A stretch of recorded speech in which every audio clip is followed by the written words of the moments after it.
कधी विचार केलाय मोठी मोठी ध्येय अर्धवट का राहतात? यामागे एक जबरदस्त मानसशास्त्र आहे. आपल्यासोबत हे नेहमीच होतं नाही का?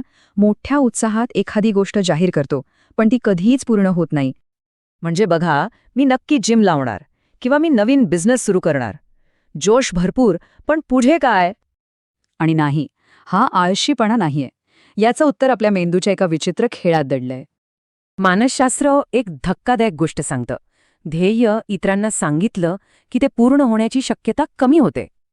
आता हे ऐकायला विचित्र वाटेल की ध्येय सांगणं वाईट कसं, पण यामागे एक विज्ञान आहे. याला म्हणतात आभासी समाधान. म्हणजे काय? तर मेंदूला काम पूर्ण होण्याआधीच समाधान मिळतं. आणि हे चक्र असं चालतं. तुम्ही ध्येय जाहीर करता, लोक कौतुक करतात आणि तुमची प्रेरणाच संपून जाते. लोकांच्या कौतुकामुळे मेंदूला वाटतं की काम झालंच आहे, बक्षीस आधीच मिळालं. मग होतं काय? खरं काम करण्यासाठी जी आतली आग लागते ना, तीच विझून जाते.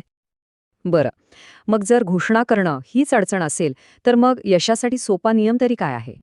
हे बघा, एकीकडे आहे घोषणा करणं, ज्यामुळे फक्त तात्पुरतं समाधान मिळतं. दुसरीकडे आहे करून दाखवणं. नियम अगदी सोप्पा आहे. घोषणा करू नका, फक्त काम करा, करून दाखवा. एकदम बरोबर म्हटलंय. यशाला गोंगाट आवडत नाही. म्हणजे तुमच्या कृतीलाच बोलू द्या. तुमचं यश हीच तुमची खरी घोषणा असली पाहिजे. तर मग यशासाठी शांतपणे ध्येय पूर्ण करणं हाच खरा शक्तिशाली मार्ग आहे का?